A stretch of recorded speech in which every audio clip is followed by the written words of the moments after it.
sengaja berniat kita hendak bertayamum. Di sini syarat-syarat tayamum itu ada 5 perkara. Yang pertama karena udzur. Karena udzur kita dalam perjalanan atau sakit. Ya. Kita dalam perjalanan atau sakit. Kemudian yang kedua masuk waktu sholat. Ya. Kemudian yang ketiga sudah mencari air tetapi air tersebut tidak ada, ya. Kemudian yang keempat artinya air tersebut sedikit, ya. Artinya apabila kita memakai air tersebut kita tidak bisa meminum air tersebut, ya. Misalkan air tersebut sedikit itu. Kemudian kita bertayamum dengan debu yang bersih. Kalau debu seperti bercampur dengan pasir dengan kapur atau debu yang di kuburan itu tidak sah menurut di dalam kitab ini. Tetapi menurut pendapat-pendapat yang lain setiap permukaan bumi itu katanya adalah bersih boleh untuk bertayamum, ya. Tetapi kalau di sini tanah seperti di kuburan, ya, itu tidak sah kita untuk bertayamum. Kemudian debu tersebut, tanah tersebut harus kering, tidak boleh basah, ya, tidak boleh basah. Itu syaratnya kalau kita hendak bertayamum. Jadi bertayamum itu apabila kita dalam perjalanan kita tidak mendapatkan air, boleh kita bertayamum. Atau juga kita sedang sakit, ya, sedang sakit di rumah.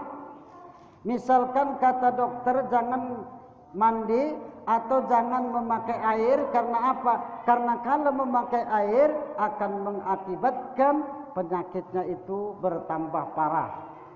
Kita boleh walaupun kita di rumah, kita bertayamum.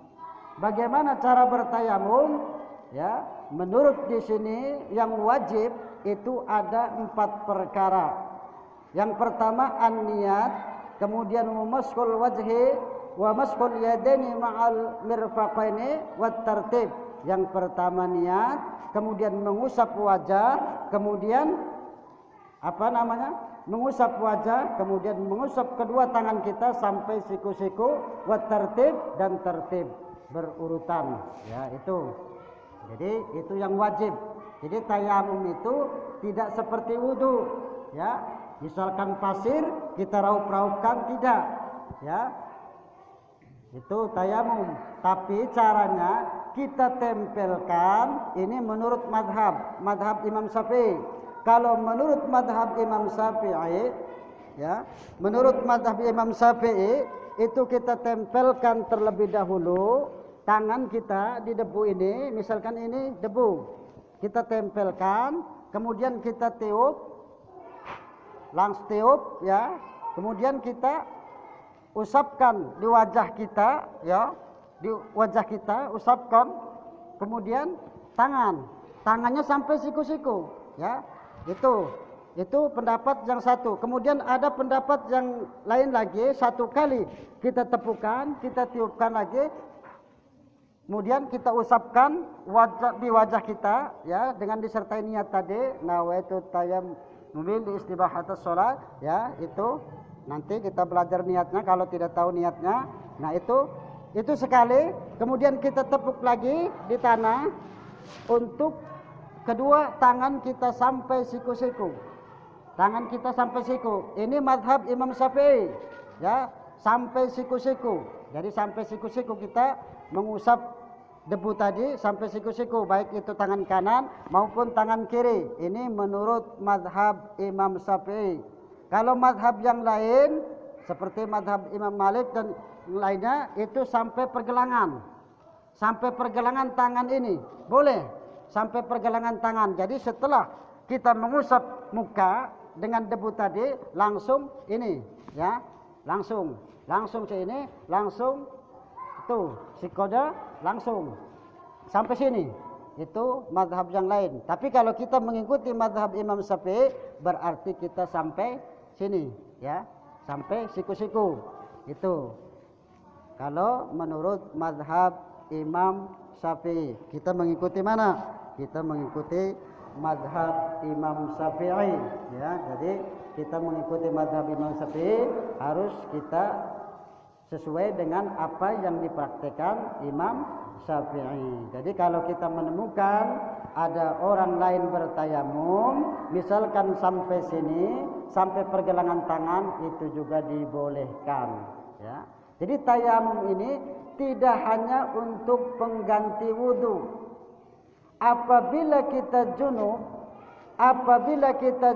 kemudian kita tidak menemukan air, boleh kita melakukan tayamum. Waktu sholat akan masuk, misalkan kita dalam keadaan junub, mencari air tidak ketemu, maka boleh kita bertayamum. Bertayamum tadi seperti tadilah, jangan kita mengguling-gulingkan tubuh kita di pasir. Tayamum itu cukup mengusap wajah kita, ya, cukup mengusap wajah kita dengan debu, kemudian kedua tangan kita, itu cukup.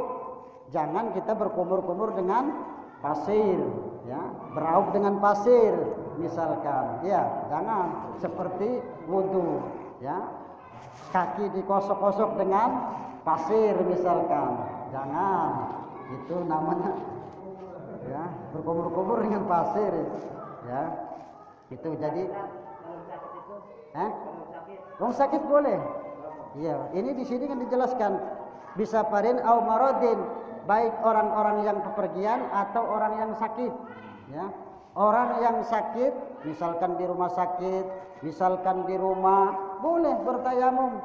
Orang yang tidak mampu untuk berjalan, misalkan berwudunya, maka boleh dia bertayamum. Tinggal kita di mana ada debu di situ, misalkan di tembok, tempelkan di tembok telapak tangan kita, kedua telapak tangan kita seperti tadi, ya, kita usapkan ke wajah kita, kemudian kita tempelkan kembali, kita usapkan ke tangan kanan dan tangan kiri kita. Itu cukup yang namanya tayamum, cukup seperti itu, ya. Jangan seperti tadi, seperti wudu, ya, memakai pasir, kemudian kita gosok-gosokkan, kita berkumur-kumur dengan pasir. Nah, itu apa yang akan terjadi seperti itu, ya. Nah, itu yang dinamakan tayamum. Jadi orang junub juga boleh kita bertayamum kalau waktu sholat itu memang sudah akan masuk, ya. Jadi yang tadi, yang kedua, ketika waktu masuk sholat kita tidak menemukan air, maka bersegeralah kita bertayamum. Jangan menjadi alasan. Jangan menjadi alasan tidak ada air musola tersebut, tidak ada air masjid tersebut, ya, jangan jadi alasan. Nah, ketika waktu sholat itu masuk, maka bertayamumlah.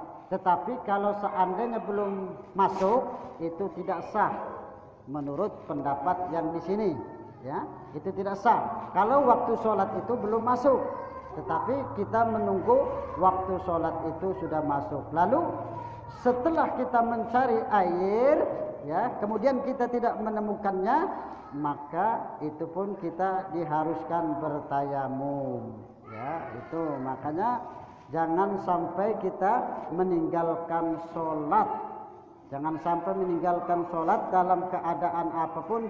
Jangan menjadi alasan karena tidak ada air lah, karena inilah. Ini cara yang kedua selain dari berwudu dengan memakai air, ya. Jadi boleh dengan tayamum. Tayamum itu berarti dengan debu. Al-qasdu artinya menyengaja. Itu termasuk hal-hal yang diperintahkan oleh Allah dan Rasulnya. Itu termasuk tayamum. Jadi apa kemudian yang disunnahkannya? Yang disunnahkannya itu ada 3 perkara juga. At-tasmiyatu wa taqdimul yumna 'alal yusra wal muwalah. Yang pertama membaca bismillah, kemudian mendahulukan yang kanan atas yang kiri, dan yang ketiga adalah berurutan. Ya. Ya. Memang ada pendapat tayamum ini tidak berurutan pun boleh. Ya. Tidak berurutan pun memang boleh. Misalkan tangan dulu, kemudian wajah. Itu memang ada pendapat yang lain, ada. Namun kita yang sudah jelas-jelas sajalah mengikuti madhab Imam Syafi'i, jadi mendahulukan yang kanan, mendahulukan yang kiri, ya. Jadi mendahulukan wajah terlebih dahulu, kemudian tangan kanan, tangan kiri kita, dan batasnya juga sampai siku-siku. Ya, ingat, ya, kalau kita mungkin ada lihat di YouTube atau di mana, misalkan sampai sini, itu pendapat lain, ya. Tapi kalau kita mengikuti pendapat Imam Syafi'i, batasnya sampai siku-siku. Kita mengusap tangan kanan ataupun tangan kiri kita. Itu madhab kita, madhab Imam Syafi'i. Memang boleh, ya. Itu yang disunahkan membaca bismillah. Pertama bismillahirrahmanirrahim, sunnah, ya. Kemudian mendahulukan yang kanan atas yang kiri, dan kemudian berurutan. Ini yang disunahkan. Baik Bapak dan Ibu, karena terbatasnya waktu kita cukupkan kajian kita pada malam ini. Astagfirullah.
الشاكرين حمدا داعا حمدا يوافي مزيدا يا رب